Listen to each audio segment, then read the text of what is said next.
औरत थी जिसके 7 खूबसूरत बेटियां थीं। उसका बेटा कोई नहीं था और 7 ही बेटियां बहुत खूबसूरत थीं। इस बूढ़ी औरत की 7 बेटियां ही बहुत नेक थीं। इस औरत ने अपनी बेटियों को बहुत अच्छी तालीम दिलवाई थी। उनकी जिंदगी में कयामत तब आई जब उस बूढ़ी मां की बड़ी 4 बेटियां हामला हो गईं। और हैरत की बात तो ये थी कि इन 4 बेटियों को पता ही नहीं था कि उनके साथ ये गलत हरकत किसने की है। और जब इस कहानी का खुलासा होगा कि इन 4 लड़कियों को प्रेग्नेंट करने वाला कौन था, तो आपके पैरों में से जमीन खिसक जाएगी। कहानी कुछ यूं है कि एक बादशाह का दरबार लगा हुआ था और बादशाह अपने दरबार में बैठा सभी फरियादियों की फरियाद सुन रहा था। इन्हीं लोगों के बीच एक बूढ़ी औरत रोती हुई आई, जिसके चेहरे पर उदासी छाई हुई थी। बादशाह बूढ़ी औरत के चेहरे की तरफ देखकर कहने लगा कि अम्मा, आपको क्या परेशानी है?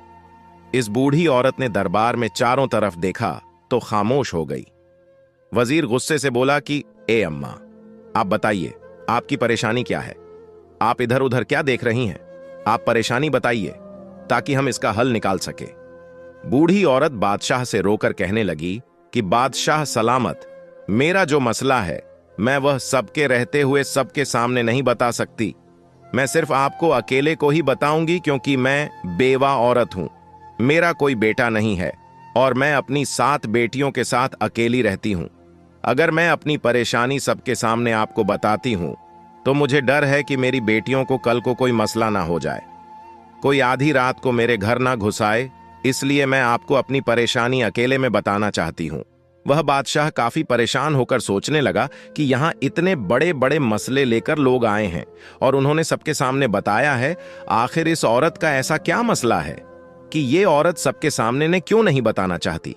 बादशाह बोला कि आप अपनी परेशानी मुझे बताइए, ये सारे आदमी मेरे भरोसे के आदमी हैं, आपको कोई भी नुकसान नहीं पहुंचाएगा। वह दुखी बूढ़ी औरत रोकर बोली कि नहीं बादशाह सलामत नहीं, मैं आपको अकेले ही वह बात बताऊंगी। तो बादशाह उठ खड़ा होता है और कहता है कि इस औरत को मेरे कमरे में लेकर आओ ताकि ये बात मुझे अपनी बता सके। अब 2 सिपाही उस बूढ़ी औरत को बादशाह के कमरे में ले जाते हैं। बूढ़ी औरत जब अंदर आती है तो बादशाह उसे कहता है कि ए अम्मा, अब बताइए कि आपकी क्या परेशानी है। वह बूढ़ी औरत बादशाह के कदमों में गिरकर रोने लग जाती है। बादशाह कहता है कि अम्मा, आप मुझे बताइए कि आखिर बात क्या है। मेरा दिल बैठा जा रहा है कि ऐसी कौन सी बात है जिसके लिए आपने मुझे अकेले बुलाया, कि मैं यह हरगिज बर्दाश्त नहीं कर सकता कि मेरी बादशाहत में कोई इतनी दुखी औरत हो और मैं आपका दुख जानकर आपके दुखों पर मरहम ना रखूं, ऐसा हो ही नहीं सकता। आप मुझे अपना दुख बताइए। वह बूढ़ी औरत रोकर कहने लगी, बादशाह सलामत, मैं एक बेवा औरत हूं। मेरे शौहर को वफात पाए अरसा गुजर चुका है और मेरा कोई बेटा नहीं है। मेरी 7 बेटियां हैं। मैं लोगों के अमीर घरों में जाकर बर्तन धोती हूं, उनके कपड़े धोती हूं और उनके घरों में काम करती हूं, और इन अमीर घरों से जो बचा हुआ खाना मिलता है, जो मुझे मेहनत मजदूरी के पैसे मिलते हैं, उसी में से मैं अपना घर चलाती हूं और उसी से अपना घर चलाकर अल्लाह ताला का शुक्र अदा करती हूं। मैंने कभी किसी से कोई शिकवा नहीं किया कि मैं ऐसी गुर्बत की जिंदगी जी रही हूं। मेरी 7 बेटियां हैं, पर्देदार हैं, वह कभी भी घर से बाहर नहीं जाती और हमेशा अपने सरों पर दुपट्टा रखती है। मेरी जिंदगी ऐसी ही चल रही थी। एक मर्तबा मेरी बड़ी बेटी की तबीयत बहुत खराब हो जाती है। मैं अपनी बड़ी बेटी को डॉक्टर के पास लेकर जाती हूं। डॉक्टर कहता है कि तुम्हारी बेटी उम्मीद से है, तुम्हारी बेटी पेट से है। यह बात सुनकर मेरे पैरों से जमीन खिसक जाती है कि मेरी बड़ी बेटी की तो शादी भी नहीं हुई, तो ये हामला कैसे हो गई।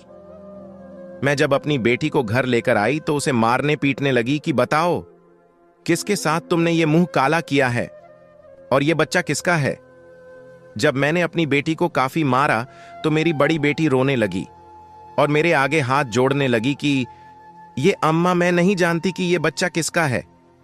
ए मेरी प्यारी अम्मा, मुझ पर यकीन करो, मैंने कभी किसी के साथ बात तक नहीं की। मैं कभी घर से अकेली बाहर नहीं गई। मैंने कभी किसी के साथ आंख नहीं मिलाई। ए मेरी अम्मा, मुझे नहीं पता कि यह बच्चा मेरे पेट में कैसे आया है। वह बूढ़ी औरत अपनी बेटी पर यकीन कर लेती है और कहती है कि बादशाह सलामत, मैंने इस बेटी को पैदा किया था। मुझे पता चल चुका था कि मेरी बेटी झूठ नहीं बोल रही और उसके कुछ दिनों बाद तो मुझे पक्का यकीन हो गया था कि मेरी बेटी झूठ नहीं कह रही। वह बूढ़ी औरत बादशाह को वाकया सुनाते हुए रोने लगी कि बादशाह सलामत, हमने इस बात पर सब्र कर लिया। फिर मेरी बड़ी बेटी ने 9 माह बाद एक बेटे को जन्म दिया और हमने मारे मजबूर के इस बच्चे की परवरिश करनी शुरू कर दी। इसके 2-3 माह बाद मेरी छोटी बेटी हमला हो गई। जब मैंने उसको डॉक्टर के पास लेकर जाकर दिखाया तो डॉक्टर ने कहा कि आपकी बेटी यह भी पेट से है। और डॉक्टर की यह बात सुनकर मेरे दिल को दूसरा झटका लगा।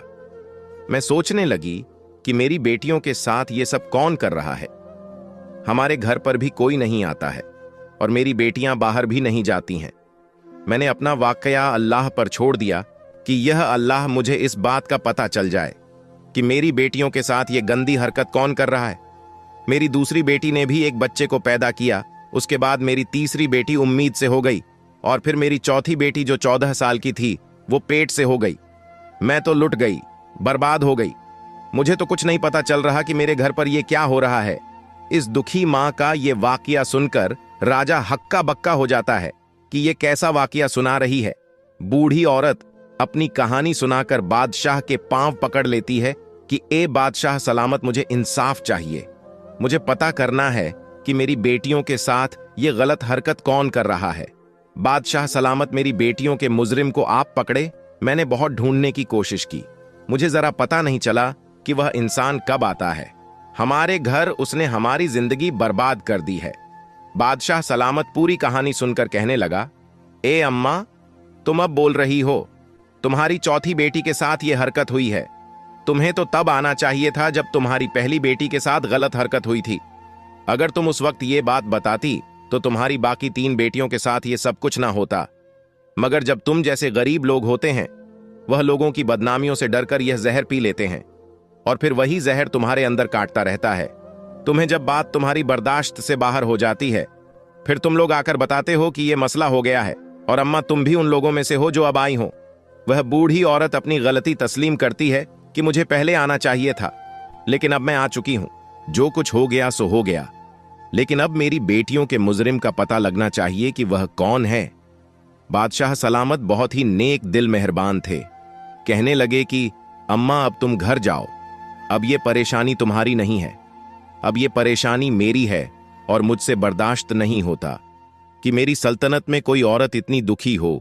कोई दरिंदा गरीब औरत पर जुल्म कर रहा है और मैं चैन की नींद सो लूं। मेरे बादशाह होने पर लानत है, इसलिए आप अपने घर जाइए। अब ये परेशानी मेरी है।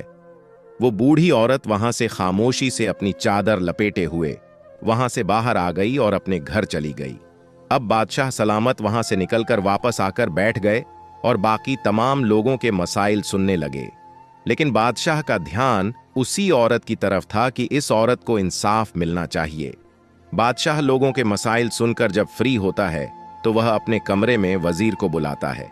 वजीर जब बादशाह के चेहरे पर आई परेशानी देखता है तो वह पूछता है, कैसी कौन सी बात बताकर गई है वह बूढ़ी औरत जिसकी वजह से आप इतने परेशान हो गए हैं।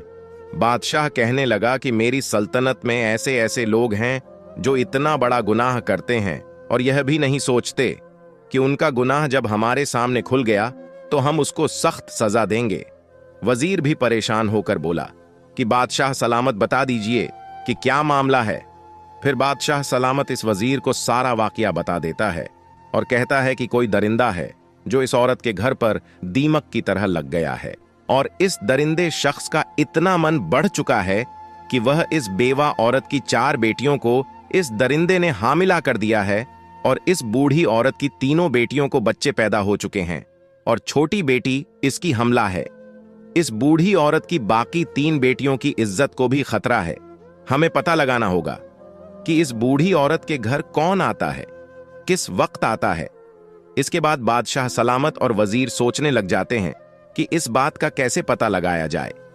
थोड़ी देर बाद वजीर कहता है कि ये बादशाह सलामत, मेरे मन में एक तरकीब आई है। बादशाह कहता है कि जल्दी बताओ कौन सी तरकीब है। वजीर कहता है कि ये बादशाह सलामत, दीवारों के भी कान होते हैं, इसीलिए मैं आपके कान में यह बात बताऊंगा। तो वजीर बादशाह सलामत के कान में कुछ कह देता है, यानी कोई तरकीब बताता है जो बादशाह सलामत को भी पसंद आ जाती है। इसके बाद वह वजीर एक बकरी लेकर इस बूढ़ी औरत के घर पर चला जाता है। रात के तकरीबन 9 बज रहे होते हैं। वजीर इस बूढ़ी औरत के घर चला आता है। बूढ़ी औरत वजीर को देखकर कहती है कि ए वजीर, आप इस वक्त मेरे घर पर क्या कर रहे हैं? वजीर बोला कि जो परेशानी आप बादशाह सलामत को बताकर आई है, इस बात से बादशाह सलामत बहुत ही परेशान है। बूढ़ी औरत बोली कि आपके हाथ में यह जो बकरी है, आप इसका क्या करोगे? वजीर बोला कि आप मुझे अपने घर के अंदर आने दीजिए, इसके बाद मैं आपको बताऊंगा कि मैंने क्या करना है। अंदर आकर वजीर बूढ़ी औरत से कहने लगा कि आज हम इस बकरी का चारा बनाकर इस दरिंदे को खिलाएंगे। बस तुम लोग कुछ भी मत बोलना और चुप करके देखती रहना कि वह दरिंदा कैसे पकड़ा जाएगा। इसलिए आप तमाम लोग आराम से सो जाइएगा। अगर हमारा यह काम कामयाब हो गया तो पता चल जाएगा कि वह दरिंदा कौन है। इसके बाद वजीर इस बकरी को लेकर घर की छत पर चला जाता है और घर की छत पर इस बकरी को बांध देता है और फिर चुपके से इस घर से बाहर चला जाता है। और वजीर जाते हुए इस बूढ़ी औरत और इसकी बेटियों से कहता है कि आप लोग आराम से सो जाइएगा, ये मत सोचिए कि आप लोगों को किसी तरह का कोई नुकसान पहुंचेगा। और वजीर 2 सिपाहियों को बोल देता है कि इस बूढ़ी औरत के घर के आसपास पहरा लगाव। वजीर बूढ़ी औरत और उन लड़कियों को तमाम बात समझा देता है कि तुम्हारे घर में ऐसी कोई भी आवाज नहीं आनी चाहिए जिससे पता चल जाए कि हमने जाल बिछाया हुआ है। उसके बाद वजीर बादशाह के पास महल में चला जाता है। बादशाह उसी बात को लेकर काफी परेशान होता है। बादशाह वजीर से कहता है कि ए वजीर, तुमने इस बकरी को वैसे ही पहुंचा दिया है जैसे हम चाहते थे? तो वजीर बोला कि जी बादशाह सलामत, मैंने इस बकरी को वहीं पर बांध दिया है और अपने मकसद के मुताबिक मैं सारा काम कराया हूं। वजीर कहने लगा कि ये बादशाह सलामत, अब आप भी सो जाइए। बादशाह कहने लगा कि मैं कैसे सो सकता हूं? वह मजलूम औरतें हैं, उन पर जुल्म हो रहा है। मुझे ऐसे में नींद नहीं आएगी जब तक मैं इस जालिम शख्स को पकड़ के उसको सजा ना दे दूं। बहरहाल जब आधी रात का वक्त आता है तो उस बूढ़ी औरत के घर के आसपास एक साया सा लहराता है। वह शख्स घर की छत पर आता है और छत में से वह सहन में आ जाता है। बकरी ने छत पर जब किसी शख्स को देखा तो बकरी एकदम से चिल्लाने लगी। उस वक्त आधी रात का वक्त हो चुका था। हर तरफ सन्नाटा छाया हुआ था और आधी रात को बकरी की आवाज दूर दूर तक गूंज रही थी। जो सिपाही छुपकर पहरा दे रहे थे, उन लोगों को जो बकरी की आवाज सुनाई दी तो उन लोगों को पता चल गया कि घर में कोई दाखिल हो चुका है और मकसद यही था कि इस बकरी को छत पर बांधने का, कि इस घर में जो कोई शख्स भी आएगा बकरी उसको देखेगी और बोलने लगेंगी। बकरी की आवाज सुनकर सिपाही चौकन्ने हो जाएंगे। जब वह शख्स घर के कमरे में आया तो सिपाहियों को भी पता चल गया बकरी के बोलने से, और बाकी इन बुढ़िया औरत और उसकी बेटियों को भी पता चल गया कि बकरी बोल रही है। इसका मतलब है कि घर में कोई घुस आया है। वह भी चौकन्नी हो जाती है। बकरी की आवाज सुनकर सिपाहियों को भी पता चल जाता है और सिपाही घर के अंदर दाखिल हो जाते हैं। जब आने वाले शख्स ने घर में सबको जागते हुए देखा तो वह पीछे की तरफ भागने लग जाता है और पीछे से वह 2 सिपाही आकर उस आदमी को पकड़ लेते हैं। इस आदमी ने अपने चेहरे पर काला कपड़ा लपेटा हुआ था ताकि इस आदमी को कोई पहचान न सके। जब इन सिपाहियों ने इस आदमी के चेहरे से कपड़ा हटाया तो वह बूढ़ी औरत और उसकी बेटियां हैरान हो गई। बेटियों को लेकर आखिरकार सुबह हो गई। बादशाह का दरबार लगा हुआ था और वह आदमी घुटने टेक कर बादशाह के सामने बैठा हुआ था। इस आदमी के हाथों को हथकड़ियां लगी हुई थीं। इस वक्त इस आदमी का चेहरा ढांपा हुआ वो बूढ़ी औरत और उसकी बाकी 7 बेटियां भी जाती हैं। बादशाह सलामत बाकी तमाम लोगों को बाहर भेज देते हैं। अब सिर्फ वह, मुजरिम, बादशाह सलामत और वजीर और बूढ़ी औरत और उसकी 7 बेटी वहां पर मौजूद थी। बादशाह सलामत उस शख्स से कहने लगा कि क्यों भाई, अब इतना तो बता दे कि तुझे मेरा खौफ नहीं रहा कि जब ये तुम्हारा मुजरिम पकड़ा जाएगा तो तुम्हारी सजा मौत से कम नहीं होगी। बादशाह सलामत इन सिपाहियों से कहता है कि इस आदमी के चेहरे से नकाब हटाया जाए ताकि मैं भी तो देखूं कि मेरी सल्तनत में इतनी हिम्मत किसकी हो गई है जो इस मजबूर बूढ़ी औरत की 4 बेटियों को हमला कर दे। जब इसके चेहरे से नकाब हटता है तो वो बूढ़ी औरत करीब आकर उसके मुंह पर थूकती है और कहती है कि ए दरिंदे, इंसान, तुझे शर्म नहीं आई? मेरी बेटियां तेरी बेटियों के जैसी हैं। ये तेरी सगी भतीजा है। इनके साथ तुमने ऐसी गंदी हरकतें की है। जो चाचा होता है वह बाप के सामान होता है। तुझे शर्म नहीं आई अपनी सगी भतीजियों के साथ ऐसा करते हुए? भतीजी क्या बेटी, क्या ये तूने क्या जुर्म कर दिया है? बूढ़ी औरत अपने देवर के चेहरे पर थप्पड़ मारती है और बादशाह गुस्से से कहता है कि अगर कोई गैर होता तो हम समझते, तुम सगे चाचा हो, बाप की तरह हो। तुम्हें शर्म नहीं आई? तुम्हें गैरत नहीं आई? अरे चाचा क्या बाप, क्या उनके बाप इस दुनिया में नहीं थे? और चाचा की जिम्मेदारी थी कि अपनी भतीजियां का ख्याल करता, उनके रिश्तों की फिक्र करता, और तुम चाचा ही डाकू बने रहे। इसके बाद भी वह शख्स कहने लगा कि ए बादशाह सलामत, मैं इन लड़कियों का चचा हूं, ये हमारे घर का मामला है, आप हमारे घर के मामले से दूर रहें। बादशाह सलामत अपनी तलवार निकालकर उसके सर के ऊपर रख देता है और कहता है कि सच सच बताओ, तुमने ऐसा क्यों किया? तब उस शख्स के चेहरे पर खौफ आता है और वह बताता है कि ये बादशाह, हम दो भाई थे। मेरा भाई मुझसे बड़ा था। मेरे भाई की तो शादी हो गई, उस वक्त मेरी शादी नहीं हुई थी। मेरा बड़ा भाई मुझसे बहुत मोहब्बत करता था, मेरी बहुत फिक्र करता था, क्योंकि मैं उसका छोटा भाई था। लेकिन जब मेरे बड़े भाई की शादी हुई, उसकी बेटियां हुई, उसके सर पर तमाम जिम्मेदारी आ पड़ी, तो मेरे भाई का ध्यान मुझ में से कम हो गया और अपने घर वालों पर ज्यादा हो गया।